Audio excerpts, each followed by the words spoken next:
ई कौन रोज रोज मुआना पड़चल बा हमारे कुट्टी की यहाँ रोज के रोज देखा तनी छिटाल बोल बटे बुझाता के भर भर बोरा में कस कस के अपना अपना घर जाके ट्रांसफर करतान सोन आज चल के देखो तनी कौन बा ला जौना चीज के डर हल उहे बा बड़ा आराम से नींद फरमाओ तड़ा थक गल हो बा ढो ढो तेजे से ले जात ना बता तोर नींद में हम हराम करे तहां नींद हो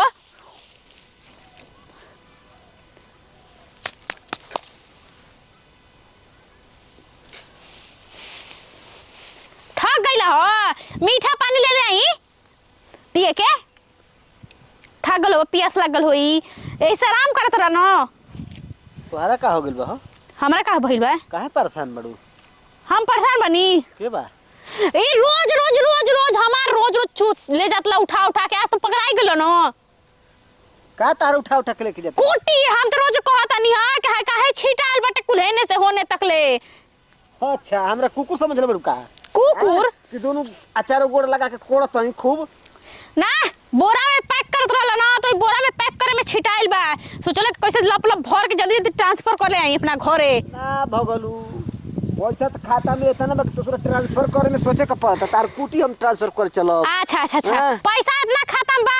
अच्छा अच्छा अच्छा ऊ तो लौकता बाटो जब इतना रहता अमीर न तो हेने पुइरवा पाके थोड़ी सुतरत तू ना समझबू ए जे बहुत आनंद आवत रहल आनंद आवत रहल अरे आई में आकाश एकदम सामने लोहे लोहे लागत रह शरीर पे तो बड़ा पूरा शरीर के रोआ रोआ एकदम खड़ा हो गरल हो चाड़ा के मारे जब जा होई नहीं तो इतना आराम मिलल आ पूछबे मत कर हां त एकरे अंदरवा घर बना के ढुक जाक चात रहल ह ना घर बना के ढुकल होता त निक रहल ह ओइ में सूत त ओइ में खई त पीता में घर बना ला के ए मत कितना चर चर बोलेलू ना चर चर ना बोली तोरे घोंगा से बोलत हई का तारा घोंगा में दर्द होता दर्द ना होई जा कहां भातार पोले हुकुम तार संग झेलता रात बिरात में खेलता हमारा लेखा रही तो कहियो छोड़ दी तो तोरा लेखा तोरा के पूछता नहीं अपन मुंह नहीं खा देखले हैं हमरा का पूछबू तोरा लेखा आदमी के पूछी हमरा लेखा के बहुत बेटा पोटा लड़चुआ कहीं का ए देखा ने ता पोता लड़चुआ मत कर हम लोर नहीं खींचुआ तोरा लेखा तू कुकुर बड़ा है तो लड़चुएला तू कहला ना हम कुकुर बनी हां त कुकुर बड़ा दूर तक पीछा करलस बचा रही हो हां न त सुंगा सुंगा चली घरे चोनार कहीं का माथा के लिए माथा उठ के ले हई हां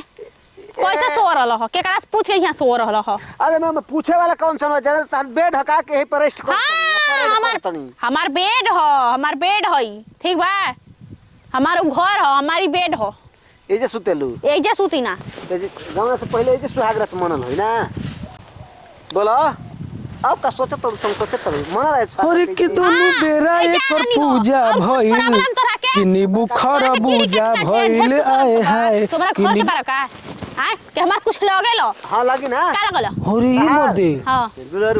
दुलरुआ हमर भतार पर का के दुलरुआ अच्छे थौरू भौजी हई देवर अरे देवर होई तो भूले ता ना जान पहचान बड़े मियां सलाम तरुआ कान की बता हम तोरा के हां हां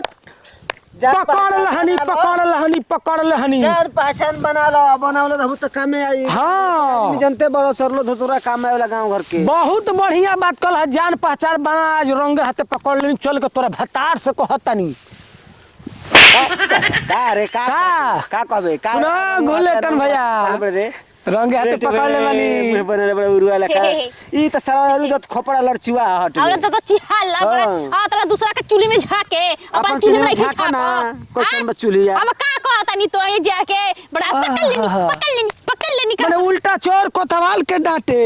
बुझाता टल बा जाते चथरू भैया ले कह कि तहर मेहरारू ना ह गुलेटर भैया के संग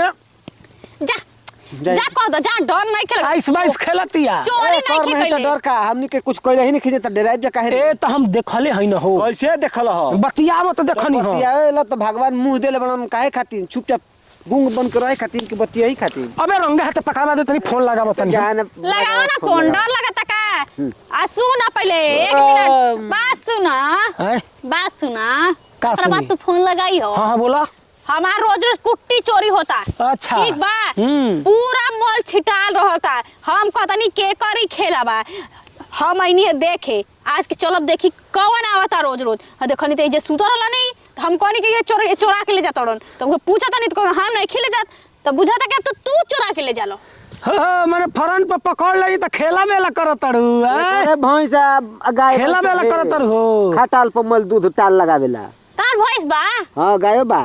भैंस गाय त बा लेकिन उसे तरह का मतलब बा हमार तो कुछ हमार नहीं तो चुरा के तब तू ही ले जात होबा तब का हमर घर भूसा ले भरल बा चला देखाई बुझा तब के कितना भूसा ले भरल बा बहाना बनाओ तरू कि भूसा चोरी लेता हमर ना घंटा भरल बा हो ऐसन भर गेल बा खोलिए ना होता अबे को देखो देखो मिस कॉल बा चल गेल ह आ फोन आइयो गेल जा ठीक बा देख लो फोन आ गेल बा कदी अबे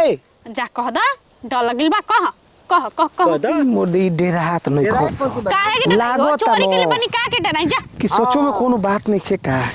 हमनी कोनो लोभ जब थोड़े होता प्यार मोहब्बत थोड़े होता अच्छा, ओए के डर बाटे अच्छा सही सही बताइयो भैया माने ऐसा कोनो बात नहीं खे न ना होई तो माने हमरो जोगाड़ लगा दी हो हां त पटिया ले सटिया ले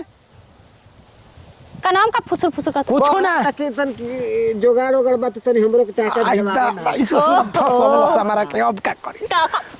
फिरी बा हो हैं टाका फिरे बा तो भिरवाई टाका हो तोरा टाका फिरी बा अरे ऊ टाका नहीं खे कहत हो लसरम घर के पिघल बरा काहे गेले तहार हां तार मौगी है का बियाह करके लियाल बला अरे भौजाई लगबू और का लगबू भौजाई से टाका फिरे बा टाका फिरे बा तू अरे टाका नहीं खे भिड़ा मार दे तो लूलो बता दे छोई हां मेरा टाका फिरे वाला भल भल अच्छा जा तो गलती हो गेल हो भैया ज्यादा ना कह ज्यादा गलती हो गेल हम जाते अच्छा साहब आप भी अब यहाँ से जाएं ए त मर्द हम जा तनी कुटी तहर ना चल जा तुर तनी मन तबियत ढीला बाटे खराब बा समझ गेलू न अब यही से घर निक ना लागत रहल कनी कि सिवान में चलब अकेले चुपचाप बैठ रहब आराम मिलत रहल से लेटर रहल है अच्छा आराम मिलत रहल लेटर रहल हो हाँ बुझाता कि आराम मिलल तो लेटर बड़ा हइयो को ले जेबो उठा के ले जाके आग लगा देबो ए मर्द हट हम जा तनी ल मरलू के तांडव मचा के धो देलू तन की से तार जमीन में लेट गोई त ई हाल करबू कहीं पलंग पर बैठ जती तो जनता की ए सटाप सटाप कौन चीज पलंग पाक हिम्मत कैसे तार भइल हमर पलंग के नाम लेवे की हां मुंह से ले ले जरी ना न गुनी हां आवा कोई जर तोर काट दे पीस पीस ओरी बड़ा तार गहिरे बाहू हमरा हाय जेबो हम का हाथ दला तला तू ना पत्र नहीं साइज साइज का तू घरा में तोहरो में तो इतना बड्डे का साइज बा ए फट जाई हां हमरो का डल्ला फाटना चाहिए का तार बरियार न बा ना तार कमजोर बा तार कमजोर बा हां तार उन के अच्छा हां देख नी कपड़ा के उन के है चलो जा अच्छा जा अरे बाप रे बाप ओ हो छी लगा का खले सोल गइल बा का हो तारा तारी अंदर सुतला तो सुतला पर गोस फैला के गोइल एकदम से नाक जाम हो गेल